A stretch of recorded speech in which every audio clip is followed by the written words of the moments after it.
C'est l'histoire vraie d'une femme qui a entendu la voix de Jésus et a été guérie instantanément. Si vous ne croyez pas au miracle, cette vidéo est faite pour vous. De quoi défier la science. À 19 ans, Bridge est atteinte d'une polyarthrite grave et les médecins ne lui laissent aucun espoir. Elle est condamnée au fauteuil roulant. Mais un jour, une main invisible se pose sur sa tête et une force mystérieuse la soulève. Elle est totalement guérie par le Christ. Elle entend ensuite audiblement la voix de Jésus qui lui confie une mission incroyable pour le monde. C'est le témoignage bouleversant de Sister Bridge McKenna. Waouh, encore un témoignage exceptionnel. Oui, tout à fait. Mais juste avant, abonne-toi maintenant à la chaîne YouTube. Pourquoi? Parce qu'il y a d'autres émissions qui arrivent avec des témoignages incroyables. On se retrouve juste après, c'est parti pour le témoignage. Je suis sœur Bridge McKenna. À 17 ans, on m'a découvert une maladie, la polyarthrite rhumatoïde, une maladie qui touche les articulations. Je souffrais beaucoup et le seul traitement possible, c'était des médicaments. Donc je prenais environ 30 pilules par jour. Je prenais de la cortisone, des injections d'or, toutes sortes de médicaments en fait, qui étaient destinés à réduire et soulager ma douleur. Mais sur le plan médical, les médecins vous diront encore aujourd'hui qu'il n'y a pas vraiment de remède. Si vos os se déforment, seul un miracle peut les rétablir. Alors ils m'ont mis dans le plâtre pour essayer de retarder la déformation de mes pieds. Mais ça n'a pas marché. J'en suis arrivée au point où le médecin m'a dit « Vous finirez en fauteuil roulant ». Alors je l'ai accepté. Je n'ai jamais pensé à demander la guérison. Je me suis juste dit « Eh bien, ça va être ma croix ». Mais le Seigneur a procédé d'une manière inhabituelle. Sœur Bridge, vous allez vivre une guérison miraculeuse et instantanée de votre polyarthrite grave. Que s'est-il passé? Je suis allée à Orlando pour une retraite et c'était le père Ed O'Connor qui dirigeait cette retraite. Donc je me souviens, je suis entrée dans le grand auditorium où il y avait tout le monde et je suis allée tout devant. Ils étaient sur le point de prier pour l'effusion du Saint-Esprit. Moi, je fixais le prêtre et je me disais que si lui, il priait pour moi, j'obtiendrais à coup sûr ce que je voulais. Mais j'ai entendu cette voix intérieure qui m'a dit « Non, Bridge, cherche-moi ». Alors j'ai fermé les yeux et tout ce que j'ai dit c'est « Jésus, s'il te plaît, révèle-toi à moi, je veux te connaître. » Et vraiment, je le suppliais de tout mon cœur pour cela. Et là, tout à coup, une main a touché ma tête. J'ai pensé « Bah, ça doit être le prêtre qui m'a imposé les mains. » Alors j'ai ouvert les yeux parce qu'ils étaient fermés pour le regarder. Mais il n'était pas là, il était à l'autre bout de l'auditorium. Et c'est à ce moment-là qu'une puissance a commencé à traverser mon corps. Et au fur et à mesure que ça descendait, et c'était vraiment merveilleux, j'ai senti qu'on m'enlevait quelque chose, que la douleur me quittait. Et quand cette puissance est descendue dans mes genoux, qui étaient vraiment en mauvais état, et dans mes pieds, là, je me suis levée d'un bond et j'ai commencé à parler fort. Mais pas en anglais, en langue. Je n'ai pas la moindre idée de ce que j'ai pu dire. La personne à côté de moi, un homme, m'a regardé et il m'a dit « Ma sœur, vous vous sentez bien ?» Alors j'ai tout expliqué aux gens. Et ce jour-là, ce 9 décembre, ma vie a été transformée. J'ai redécouvert ma foi catholique et j'ai été complètement guérie. Je suis donc revenue d'Orlando en pleine forme. Je suis allée voir le médecin et je me souviens que quand il m'a vue, il m'a dit « Mais qu'est-ce qui vous est arrivé ?» Je lui ai expliqué ce qui m'était arrivé à la retraite et il s'est mis à pleurer. Il m'a dit « J'aimerais pouvoir m'attribuer le mérite de cette guérison, mais comme vous, je sais que Jésus peut faire l'impossible. » Et à partir de ce moment-là, j'ai arrêté les médicaments. Le médecin a tout stoppé.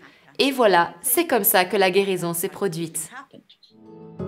6 mois plus tard, vous entendez audiblement la voix de Jésus dans une chapelle. Que vous a-t-il dit? Un jour, j'étais assise dans la chapelle, c'était la veille de la Pentecôte. Les sœurs étaient déjà toutes au lit et je me suis dit « Bon, je vais aller à la chapelle comme c'est mon anniversaire. » J'y suis donc allée et je me suis assise. Et ce qui s'est passé ensuite, c'est que, bon, j'étais pas en train d'avoir des grandes pensées hautement spirituelles ou extraordinaires, non. J'étais juste assise là, en train de regarder le tabernacle. Et tout à coup, j'ai entendu cette voix qui m'a dit « Bridge ». Une voix très douce.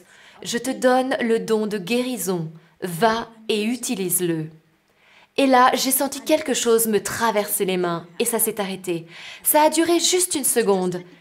J'ai regardé le tabernacle et j'ai dit, « Jésus, je ne veux pas de don de guérison, garde-le toi-même. » Et j'ai quitté la chapelle en me disant, « Surtout, je ne dis rien aux sœurs parce qu'elles vont m'envoyer dans un hôpital psychiatrique si je commence à raconter tout ça. » Donc, j'ai rien dit à personne. Sœur Bridge, vous allez résister à l'appel de Dieu, mais Jésus vous envoie alors des signes incroyables pour vous confirmer dans cette mission. Comment réagissez-vous? Alors, 1 ou 2 mois plus tard, j'ai assisté à une conférence du côté de Los Angeles. Et j'étais assise à côté d'un homme qui était en fait un prêtre anglican. C'était un homme âgé. Et au milieu de la conférence donnée par l'intervenant, il y a eu une pause. Alors, à ce moment-là, ce prêtre anglican m'a dit « Ma sœur, je n'ai jamais parlé à une religieuse catholique romaine, mais je dois vous dire ceci. Vous avez le don de guérison et vous le savez. Quand allez-vous l'utiliser ?» Et là, je me suis dit dans mon cœur, mais il est protestant, moi je suis catholique, comment il peut savoir ça? Alors je lui ai répondu, ah non, non, non, je peux pas accepter. Non, non, vraiment, j'appartiens à un ordre très strict et l'évêque ne le permettrait jamais. Et là, je commence à lui sortir toute ma liste d'excuses. Et quand j'ai fini, il me regarde avec des yeux pénétrants et il me dit, Jésus ne force jamais, mais il nous fait connaître sa volonté. Vous êtes libre de lui dire oui ou non. Et il est parti, et moi aussi. Sœur Bridge, vous allez finalement commencer à prier pour les personnes malades. Et la première guérison stupéfiante ne tarde pas à arriver. Racontez-nous. Je suis allée un jour à une réunion de prière et une dame est venue me parler de sa voisine. Sa voisine avait fait un AVC, elle était devenue aveugle, alors qu'avant ça, elle était en parfaite santé. Et tous ses enfants avaient été placés en famille d'accueil. La dame me dit « Je veux que vous veniez prier pour ma voisine, s'il vous plaît, elle est complètement désespérée et très en colère. » À l'intérieur de moi, je sentais ce désir pressant d'aller prier pour elle. Mais une autre partie de moi disait « Non mais c'est beaucoup trop difficile. Jésus, tu te rends compte, c'est hyper dur. Donne-moi un doigt cassé ou quelque chose de petit, Seigneur. Mais quelqu'un d'aveugle, c'est complètement impossible. » Et en même temps, cette autre voix me disait « Vas-y. » J'y suis donc allée et j'ai dit à la dame « Je vais venir prier pour votre voisine. » Oh là là, elle était tellement heureuse, elle se doutait pas que la plus grande sceptique dans l'histoire, c'était moi. Je suis donc partie vers la maison et vraiment, je peux vous dire, frères et sœurs, que j'arrêtais pas de penser « Mais dans quoi est-ce que je m'embarque ?» Je suis donc allée là-bas et la dame était effectivement très en colère parce qu'elle disait « J'ai fait toutes ces choses pour Dieu et regardez maintenant dans quel état je suis. » Et elle nous dit « Pourquoi est-ce que vous venez me voir ?» Alors je lui ai répondu « Je vais prier avec vous. » Et quand j'ai posé ma main sur elle, j'ai senti comme un fourmillement. Mais je me suis dit « C'est sûrement émotionnel, ne dis pas à cette femme que c'est la prière qui a déclenché ça. » J'ai donc rien dit, mais j'ai fait une prière le plus vite possible et je suis partie. 2 jours plus tard, la dame qui m'avait amenée m'a rappelé et m'a dit « Ma sœur, il faut que vous reveniez voir Nora. » Qu'est-ce qui lui est arrivé? Elle me dit « Elle est guérie. » Donc j'y retourne et là, Nora me fixe et me dit « Ma sœur, il faut que je vous dise, quand vous êtes arrivée ici, j'étais très en colère, très sceptique. Mais quand vous avez posé vos mains sur moi, là, j'ai cru que vous étiez en train de me piquer avec des épingles pour faire bonne impression. » Parce que oui, elle avait senti quelque chose, même si moi, je n'avais rien dit. Et elle me dit « Il ne s'est rien passé sur le moment, j'ai juste eu cette sensation. » Mais au milieu de la nuit, il s'est passé quelque chose. C'est comme si on retirait une fine pellicule de mes yeux. J'ai pu de nouveau voir, j'étais complètement guérie. Voilà, ça, c'était le premier grand miracle. Un jour, un enfant mexicain qui a été brûlé vif est guéri miraculeusement sous vos yeux. Que s'est-il passé ? Un prêtre jésuite m'avait invité à aller à Juarez, au Mexique. Il y avait une décharge d'ordures là-bas et il évangélisait les pauvres. Il est donc venu m'accueillir, il m'a emmené à la décharge et là, il y avait des centaines de personnes dans des conditions inhumaines, dans la pauvreté la plus totale. Ils vivaient sur la décharge même. Donc ce jour-là, il était en train de préparer l'autel et il y avait des centaines de personnes qui se tenaient tout autour de lui, debout sur les tas d'ordures. Et alors qu'il s'apprêtait à commencer la messe, Moi, je me tenais sur le côté. Il commence à faire le signe de croix et là, tout à coup, je vois l'assemblée se diviser en deux pour laisser passer une femme. C'était une petite indienne qui portait un sac sur le dos. Elle vient déposer ce sac juste devant le petit autel portatif. Elle l'ouvre. Moi, je pensais que c'était un cadeau, mais c'était un enfant complètement brûlé. Elle l'avait découvert étouffé sous les ordures. Alors elle dit, « Père, pourriez-vous faire quelque chose pour lui? Il souffre terriblement. Je l'ai trouvé avec la peau toute brûlée. » Le père et moi-même, on a fait une prière et le prêtre a dit « Déposez-le sous l'autel ». Elle l'a donc mis sous la table qui servait d'autel et il a dit « Continuons la messe ». Le jeune garçon criait parce que le poncho de la femme avait arraché la peau de son petit corps. Il souffrait terriblement, il devait avoir environ 8 ans. Au moment de la consécration, le père avait une grande hostie et vous savez, tout le monde était prosterné. Pendant un instant merveilleux, je regardais l'hostie et j'ai vu Jésus. Je l'ai vu avec ses mains tendues et disant ces paroles « Venez à moi, vous tous qui peinez et ployez sous le fardeau ». Et à la fin de la messe, tous ces gens ont crié ensemble, les yeux fixés sur l'hostie et le calice « Viva Cristo, vive le Christ notre roi ». Et à ce moment-là, je voyais à leur visage qu'ils savaient que Jésus était là. Ils savaient que c'était bien Jésus qui était présent. Après tout ça, j'ai regardé autour de moi. Le petit garçon était devenu très silencieux. Alors j'ai fait le tour pour voir comment il allait. Et en fait, il n'était plus là. La femme qui l'avait amené vient me dire avec un grand sourire aux lèvres « Ma sœur, le voilà, il était complètement guéri. » Et là, c'est moi qui étais en état de choc. En fait, ça s'est passé pendant la consécration de la messe, au moment même où le prêtre invoque l'Esprit Saint sur le pain et le vin pour qu'ils deviennent le corps et le sang de Jésus. C'est à ce moment-là que le jeune garçon a été guéri. Ce jour-là, j'ai passé 6 ou 7 heures sur cette décharge et j'ai vu des miracles. J'ai vu un enfant trisomique, un petit bébé complètement guéri et j'ai vu des gens puissamment transformé. J'ai alors entendu clairement la voix de Jésus qui m'a dit « Je veux que tu parcours le monde pour enseigner mon peuple en leur rappelant que je suis présent dans les tabernacles de toutes les églises du monde. Je viens sur l'autel tous les jours. Je suis réellement présent au milieu de mon peuple. Mais ils ne viennent pas vers moi. Les gens courront après toi. Ils courent après toutes sortes de guérisseurs. Ils cherchent des moyens. Mais je veux que tu leur dises où me trouver. C'est là qu'ils seront guéris. » Une autre fois, au Kenya, un miracle époustouflant va se produire en pleine adoration. Dites-nous en plus. Alors, nous sommes allés au Kenya. L'évêque du diocèse avait demandé qu'on organise une messe suivie d'un temps de prière avec exposition du Saint-Sacrement pour la guérison des villageois du diocèse. Et il y avait un petit garçon assis au tout premier rang de la cathédrale. Et à chaque fois que je mentionnais le nom de Jésus, il réagissait. Vous savez, on voyait bien qu'il avait une foi très vive. Et quand le père a apporté l'ostensoir, le petit garçon s'est levé. Il n'a pas bougé, il s'est juste mis debout et il pleurait en essayant d'atteindre le Saint-Sacrement. Le père est resté devant lui avec le Saint-Sacrement pendant un bon moment et il l'a béni. Et l'enfant, lui, il pleurait et il applaudissait. On voyait bien qu'il était en train de vivre quelque chose de très fort. Et à la fin de la messe, on était dans la sacristie. Et là, on a entendu beaucoup de musique et des bruits de tambourins dans l'église. L'une des religieuses est entrée et nous a dit « Venez vite voir ce qui s'est passé ». On est parti voir et voilà qu'il y avait une table devant le tabernacle et le petit garçon était dessus.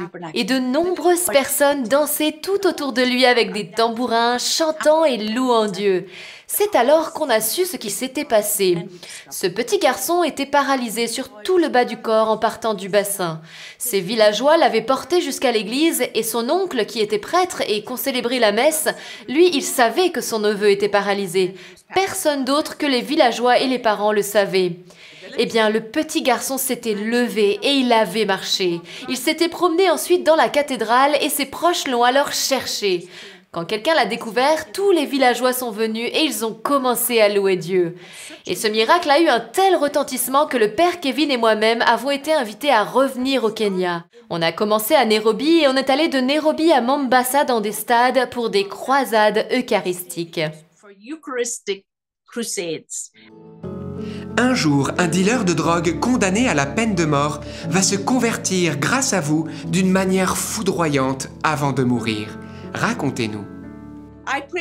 J'ai prié un jour pour un jeune homme qui était athée et dans le couloir de la mort. Je donnais une retraite dans un certain pays. L'évêque avait appris que ce jeune homme était désespéré. Il n'était pas chrétien, il n'avait aucune religion et il était sur le point d'être mis à mort. Alors l'évêque a pensé, il y a une religieuse qui vient dans notre pays et qui fait des miracles. Il était vraiment désespéré. Alors, ils ne m'ont pas permis de voir le condamné à mort, mais seulement de lui parler par téléphone et de prier avec lui.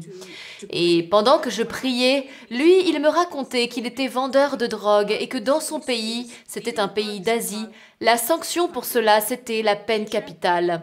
Il était étudiant à l'université, ce n'était pas un criminel, mais il avait été arrêté et bien sûr, il avait été condamné à la peine de mort. Alors, vous vous imaginez bien ce qu'il pouvait penser à mon sujet, hein? Moi, j'étais venue donner une retraite dans ce pays et j'étais bien connue parce que j'étais passée à la télévision. Alors, c'est sûr qu'il devait penser, cette religieuse va faire un miracle pour moi et me libérer. Voilà la seule chose qui devait l'intéresser. Donc je suis allée lui parler au téléphone et en effet, il m'a dit « Ma sœur, pourriez-vous faire un miracle pour moi? Je sais que vous savez faire des miracles. Ma sœur, je suis désespérée. Ma famille va assister à l'exécution. » Alors je lui ai dit « Je ne peux pas faire de miracle, mais je peux demander à Jésus. » Et il a dit « C'est qui Jésus? J'ai jamais entendu parler de lui, c'est qui? Mais vous ne pourriez pas faire le miracle vous-même? Vous n'avez pas vraiment besoin de Jésus, si? » Imaginez la situation, je devais essayer de convaincre quelqu'un qui n'a jamais entendu parler de Jésus. Alors je lui ai dit, « Écoutez, je connais Jésus et Jésus est Dieu. Je vais parler de vous à Jésus, je vais vraiment lui demander de vous aider. » Eh bien, après que nous ayons raccroché, parce qu'à un certain moment c'était fini, j'ai prié pour qu'il rencontre Jésus, parce qu'il était désespéré. Il était terriblement mal et toute sa famille était non-croyante. Je lui ai envoyé une Bible, je lui ai envoyé des cartes de prière, un rosaire, mon livre, tout. Eh bien, environ 6 mois après avoir reçu le paquet, il m'a écrit « Ma sœur, tous ceux qui étaient dans le couloir de la mort, mes 6 compagnons, ont tous été exécutés hier. Mais moi, je suis encore là, j'attends le miracle. S'il vous plaît, s'il vous plaît, s'il vous plaît, aidez-moi. » Moins de 9 mois plus tard, il m'a écrit « Sœur Bridge, est-ce que vous vous souvenez de moi ?» Alors, je ne vais pas utiliser son vrai nom, mais je l'appellerai John. Ma sœur, vous vous souvenez de moi? Je suis le condamné à mort avec qui vous aviez parlé. J'ai une grande nouvelle à vous partager. J'ai été baptisée. Oui, j'ai rencontré Jésus et je me suis fait baptiser. J'ai fait ma première confession, j'ai aussi fait ma communion et l'évêque est venu me donner la confirmation. Il m'a dit « Je veux que vous sachiez que je n'ai plus peur de mourir parce que je sais que Jésus m'a pardonné. Et je suis si heureux.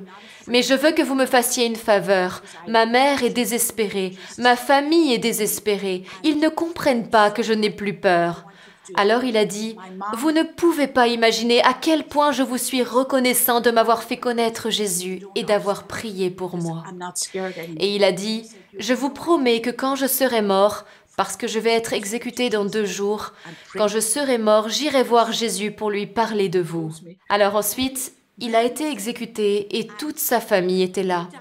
Je suis pour ma part rentrée en Irlande et sur la route du retour, j'ai traversé un autre pays et là, j'ai pu déjeuner avec l'archevêque. Et il m'a dit « Je dois vous raconter ce qui est arrivé à John. Je n'ai jamais vu une telle transformation chez un jeune homme. » La veille du jour où il a été exécuté, parce que oui, l'archevêque était allé le voir, et il y avait aussi une petite religieuse qui s'occupait de lui, eh bien la veille de son exécution, John avait prié. Il avait assisté à la messe et il avait tout fait. Sa famille était venue et ils étaient complètement déconcertés, parce qu'il s'était approché d'eux et il n'arrêtait pas de les embrasser avec beaucoup d'affection. Et il leur a dit ces paroles, « Ne pleurez pas pour moi, parce que je sais que je vais vers Jésus et qu'il m'aime. Il me donnera la vie éternelle. » Et voilà comment il les évangélisait. Mais eux, ils étaient complètement perdus. C'est qui ce Jésus? Cet après-midi-là, après que l'exécution a eu lieu, ce qui est une chose absolument abominable, eh bien, ils sont tous arrivés à la chancellerie et ils voulaient voir l'archevêque. Ils lui ont dit « Notre frère a vécu quelque chose d'incroyable. Nous sommes ici pour demander à être enseignés sur la foi chrétienne et rejoindre l'Église catholique. » Et l'archevêque a dit qu'ils étaient très nombreux. La salle était pleine à craquer. Et en effet, ils sont tous rentrés dans l'Église catholique. Un jour, un médecin athée et sceptique vous met à l'épreuve devant tous ses confrères. Il vous demande de guérir une de ses patientes qui va bientôt mourir. Racontez-nous. J'étais un jour au Brésil et je devais rencontrer des médecins. Sauf que eux, ils n'avaient pas du tout envie de me rencontrer. Les médecins étaient très sceptiques, ils ne croyaient pas du tout à la guérison miraculeuse, ils auraient besoin de preuves, etc. Alors moi, je suis allée à l'adoration et j'ai dit « Écoute Jésus, je n'ai pas demandé à venir ici, donc je dépose tout ça dans tes mains. » J'avais un peu peur, c'est vrai, et puis je me disais, si je connais pas les réponses aux questions qu'on me pose, c'est pas grave, parce que l'évangile n'a pas à être prouvé, il doit juste être proclamé. Et je suis partie à cette conférence. J'ai raconté le témoignage de ma guérison, et au moment du temps de questions-réponses, l'un des médecins claque des doigts et il fait venir une jeune fille qui était gravement malade. Elle était en fin de vie. Et il me dit d'un air très condescendant, « Guérissez ma patiente ». Je l'ai regardé et je lui ai dit « Oh, je suis désolée, mais je ne guéris personne. Mais Jésus, lui, il peut le faire. » Et puis je suis partie voir la jeune fille. Alors je ne crois pas aux longues prières, ni à la nécessité de crier, parce que je dis toujours aux gens que Jésus n'est pas sourd. Toujours est-il que je me suis approchée, j'ai mis ma main dans celle de la jeune fille. Est-ce que je savais si elle allait être guérie? Non. Mais je n'ai pas eu à me poser la question, j'ai juste prié quelques instants. Le médecin m'a regardé et il m'a dit « C'est tout ?» Je ne sais pas ce qu'il attendait de moi, en fait. En tout cas, c'est comme ça que ça s'est terminé. Le lendemain, j'ai reçu un appel vers 7 h du matin. C'était mon interprète qui était tout excité et qui m'a dit « Oh, nous venons de recevoir un appel de l'hôpital. La jeune fille est guérie. Elle va beaucoup mieux. » Elle était en train de mourir à cause de je ne sais quelle maladie.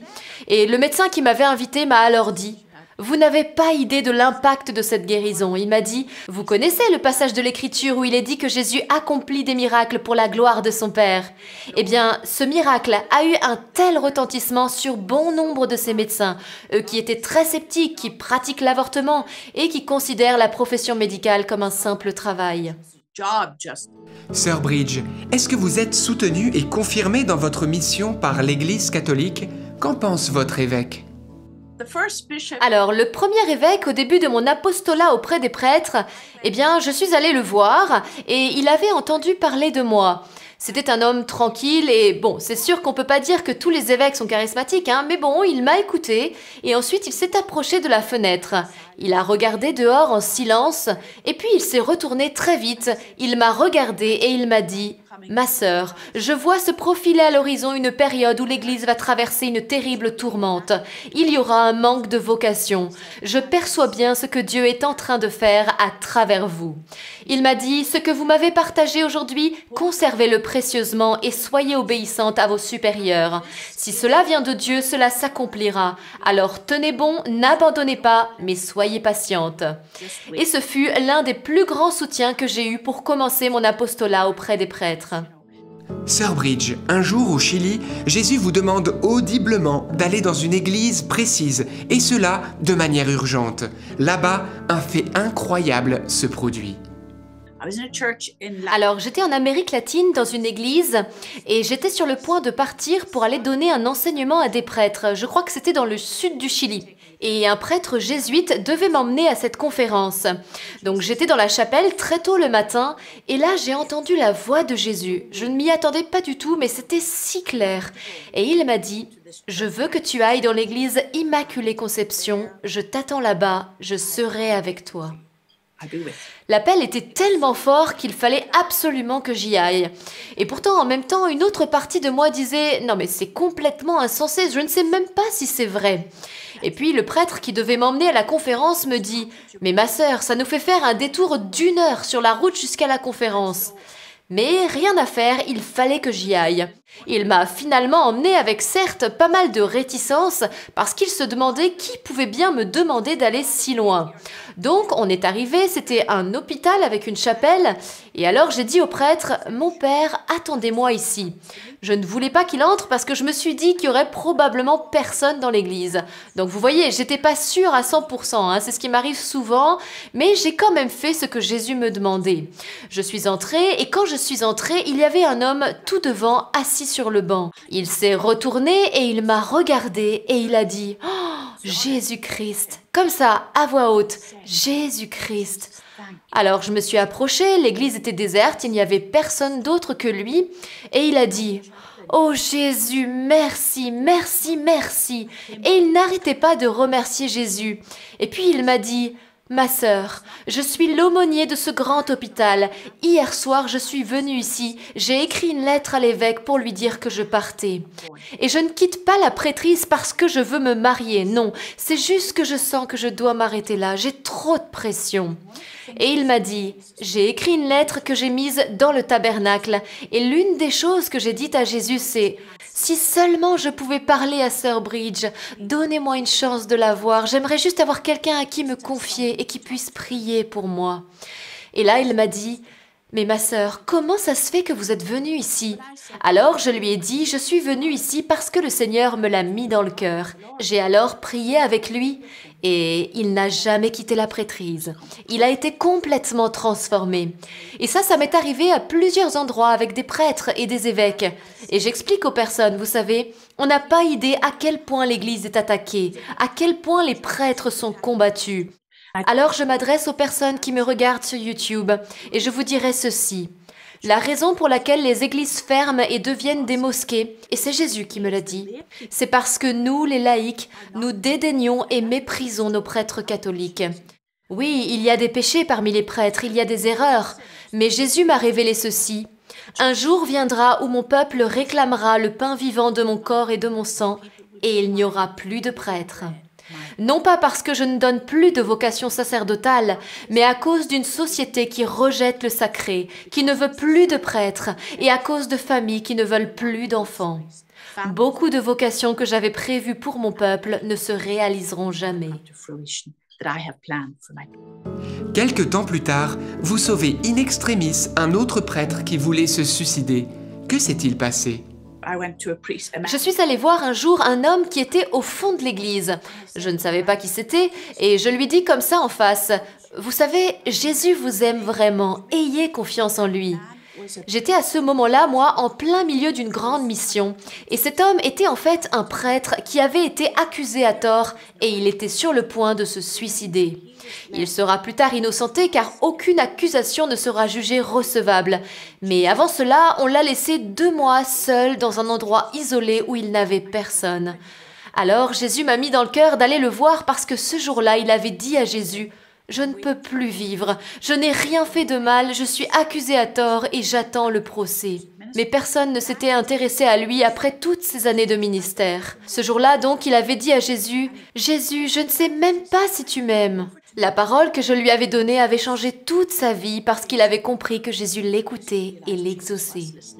Sœur Bridge, vous apprenez en pleine mission que votre tante va mourir dans quelques heures. Mais là, Jésus retarde son décès d'une manière surnaturelle. Racontez-nous. Eh bien, ma tante Lizzie était une personne extraordinaire. Elle avait beaucoup d'humour. Elle était la sœur de ma mère qui était décédée. Alors, le jour où je suis partie d'Irlande pour retourner en Amérique, j'ai dit « Tante Lizzie, ne meurs pas avant que je revienne. » Elle me disait « Mais non, t'inquiète pas, je ne vais pas mourir. » Et puis elle disait en plaisantant « Allez, retourne en Amérique. » De toute façon, j'avais obtenu la permission de ma congrégation de rentrer chez moi si jamais elle mourait. Donc à ce moment-là, je partais pour une grande mission de 3 mois en Amérique latine où je devais parcourir le continent sur invitation de 7 évêques. Le premier jour où je suis arrivée au Brésil, tout était prévu dans tout le pays. J'allais dans les stades, je rencontrais des prêtres, des évêques, etc. Mais ce soir-là, tard dans la nuit, j'ai reçu un appel téléphonique d'une amie. C'était ma toute première nuit au Brésil. Et cette amie me dit « Ta tante Lizzie est en train de mourir. Il ne lui reste que 2 jours à vivre, a dit le médecin, et elle n'arrête pas de te réclamer. » J'ai dit « Ok, je ne peux rien faire tout de suite parce que là, il est trop tard, mais demain matin, j'achèterai un billet, j'irai à l'agence de voyage. » Je suis donc allée à la messe de bonne heure le lendemain matin et alors que je recevais la Sainte Communion, j'ai entendu Jésus me dire « Qui est le premier dans ta vie ?» Et j'ai répondu « C'est toi, Jésus. » Et le Seigneur m'a dit « Je ne veux pas que tu rentres chez toi. » Et j'ai dit « Mais Jésus, il le faut, j'ai la permission de la congrégation et ma tante va mourir. » Enfin bref, j'ai commencé à argumenter, à me battre avec lui. Et la voix a répété « Qui est le premier dans ta vie ?» Je lui ai répondu la même chose et il a dit « Je ne veux pas que tu rentres chez toi. » Pour la première fois, j'ai accepté de mourir à moi-même. C'était quelque chose certes de bien, hein, parce que c'est un acte de miséricorde de visiter les mourants, donc oui, c'était quelque chose de bien. Mais Dieu voulait quelque chose de mieux. J'ai donc fini par dire « je ne partirai pas ». Et j'ai ressenti à ce moment-là un tel soulagement, immédiatement. Et pendant ces 10, 8 ou 9 semaines, peu importe, j'ai parcouru le continent. J'ai été au Brésil, au Venezuela et dans encore beaucoup d'autres pays. Et je n'ai jamais pris de nouvelles parce que j'avais trop peur qu'on me dise qu'elle soit morte. J'en aurais été trop bouleversée. Et c'est seulement au bout de quelques semaines, quand j'étais dans la partie nord du Brésil ou en allant au Venezuela, je ne sais plus exactement, que j'ai rappelé mon amie. J'ai pas osé lui demander comment allait tante Lizzie parce qu'elle ne devait vivre que 2 jours et ça faisait maintenant des semaines et des semaines qu'on m'avait dit ça. J'ai donc juste demandé « Comment ça se passe à la maison ?» Elle m'a dit « Eh bien, on t'a pas dit ce qui est arrivé à tante Lizzie ?» J'ai dit « Non, qu'est-ce qui s'est passé ?» Elle m'a dit « Tu sais, le lendemain de notre appel, elle était vraiment mourante. Le médecin est arrivé et il a dit à la famille et aux infirmières « Pourriez-vous appeler la famille parce que c'est la fin, elle n'en a plus pour très longtemps. » Et à peine il avait fini de parler que tante Lizzie a ouvert les yeux et elle a dit « Bonjour docteur, comment allez-vous et comment va votre fille ?» Et là, le docteur a eu un tel choc, il est sorti en courant et il a dit à l'infirmière « Je n'arrive pas à le croire, venez vite la voir. » Pendant que mon ami me racontait cela, j'ai entendu le Seigneur me dire « Tu pensais me surpasser en générosité? Je te révélerai à quel point je suis généreux. » J'ai donc terminé ma mission et j'ai pris l'avion pour Dublin où je suis allée voir ma tante. Elle était toujours à l'hôpital en train de mourir. Je lui ai dit « Tante Lizzie, je suis rentrée à la maison pour te voir. » Elle m'a dit « Oui, je sais bien, j'ai attendu si longtemps. En fait, j'étais entrée dans un magnifique tunnel, j'étais en train d'aller vers le cœur sacré de Jésus. Il m'attendait et puis il m'a dit « Non, tu dois repartir et attendre que Bridge vienne te voir. » Alors, tante Lizzie se tourne vers moi et me dit comme ça « Maintenant, c'est bon, tu m'as vu, hein, va prier avec tous ces gens et retourne en Amérique pour faire ce que Jésus veut que tu fasses et tout, et laisse ta vieille tante Lizzie rentrer à la maison dans le Sacré-Cœur de Jésus. » J'ai donc prié avec elle, j'ai pris l'avion le lendemain et quand je suis arrivée à Tampa, elle était morte. Et le Seigneur m'a montré qu'il ne m'a pas seulement exaucée, j'ai aussi pu terminer tout le ministère. Et c'est alors que je me suis rendu compte à quel point j'avais été égoïste. Tous ces gens avaient passé des mois à organiser ma tournée de conférences au Brésil et dans tous ces autres pays. Et moi, j'allais partir comme ça. Alors ça m'a fait réfléchir et je me suis dit, parfois il y a des choses qu'on veut faire, mais même si c'est quelque chose de bien, hein, il n'y a rien de mal à ça, parfois il faut savoir s'oublier et dire « Pour le bien des autres et pour accomplir ce que Jésus veut, je dois plutôt faire ça. » Voilà la leçon que j'ai apprise. Sœur Bridge, votre mission s'étend au monde entier et même des chefs d'État vous invitent personnellement pour prier pour eux, comme au Brésil. Dites-nous en plus. Oui, j'ai rencontré le président et je vous dirai ceci, je pense qu'il est essentiel de prier pour les gouvernements, qu'on soit d'accord ou non avec eux, parce que vous le savez comme moi, dans tous les cas, ils ont besoin de prière.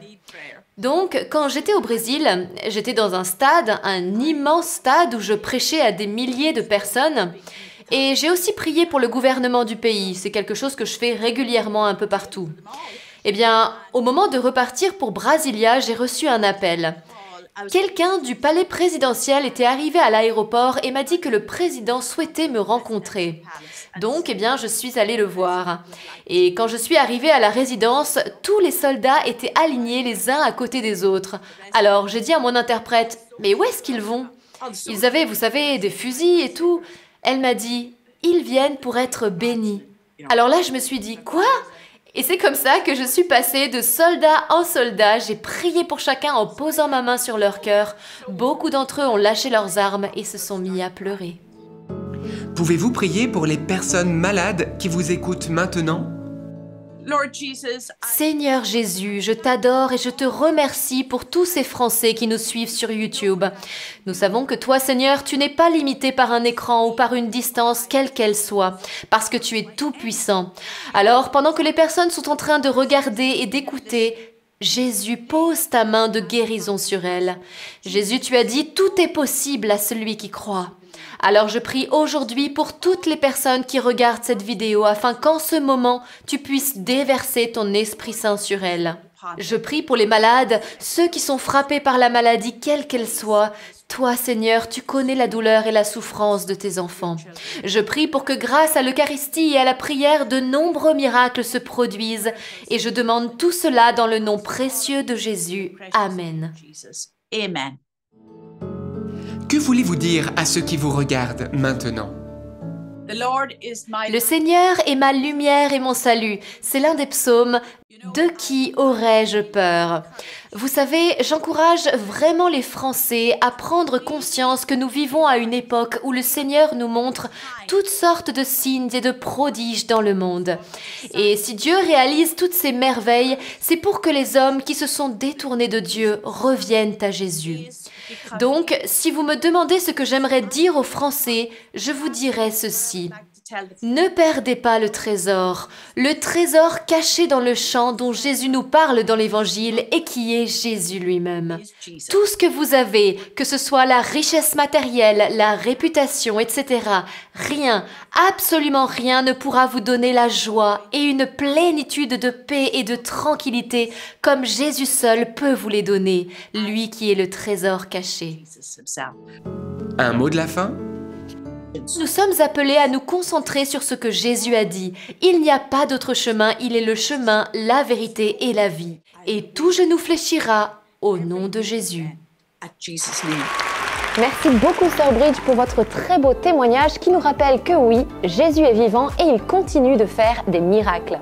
Oui, tout à fait. Et d'ailleurs, en parlant de guérison et de miracles, Saint Paul en parle, hein. C'est biblique, ça fait partie aussi de l'enseignement de l'Église catholique. Alors, je vous invite juste à lire un passage de la Bible. Première épître aux Corinthiens, chapitre 12. Saint Paul nous dit « Au sujet des dons spirituels, frères, je ne veux pas que vous soyez dans l'ignorance. » Et Saint Paul nous rappelle que l'Esprit Saint peut donc donner à qui il veut le don de guérison, le don de prophétie, le don même d'opérer des miracles. Jésus le faisait, les apôtres l'ont fait, et puis on voit qu'encore aujourd'hui, certains ont été gratifiés de ces grâces. Pourquoi? Pour nous manifester que Jésus-Christ est vivant. Alors attention, tout ça n'a rien à voir avec ce qu'on appelle les dons occultes, comme le fait d'aller voir des guérisseurs, des voyants, des magnétiseurs, souffleurs de feu.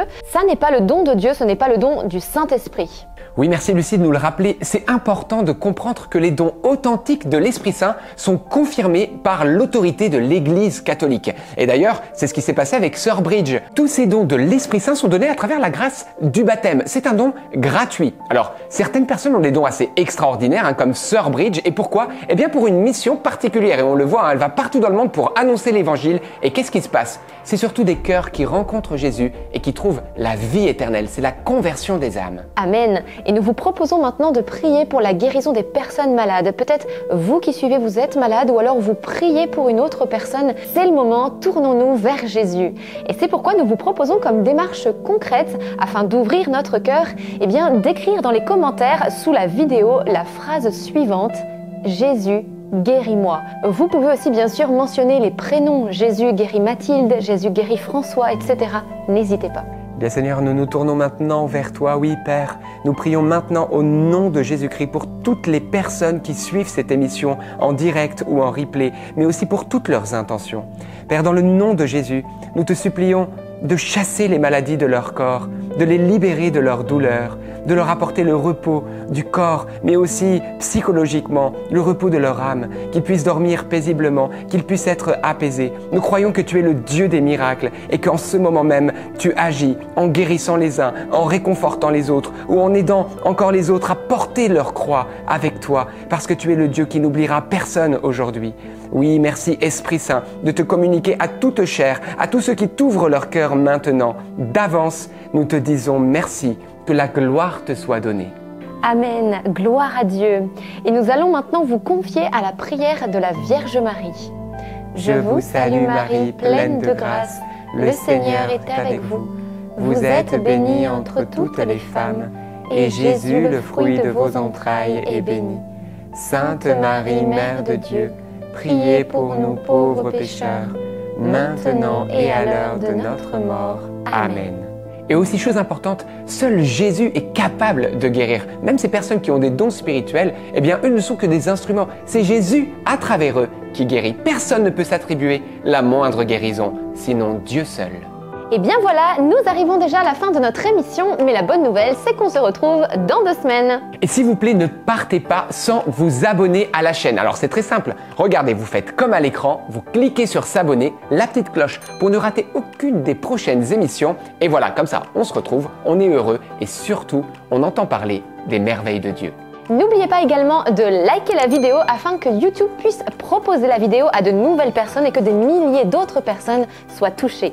Alors oui, c'est bien que YouTube propose à d'autres personnes, mais vous aussi, vous pouvez proposer à vos réseaux, à vous, sur Telegram, WhatsApp, Facebook, Instagram, etc.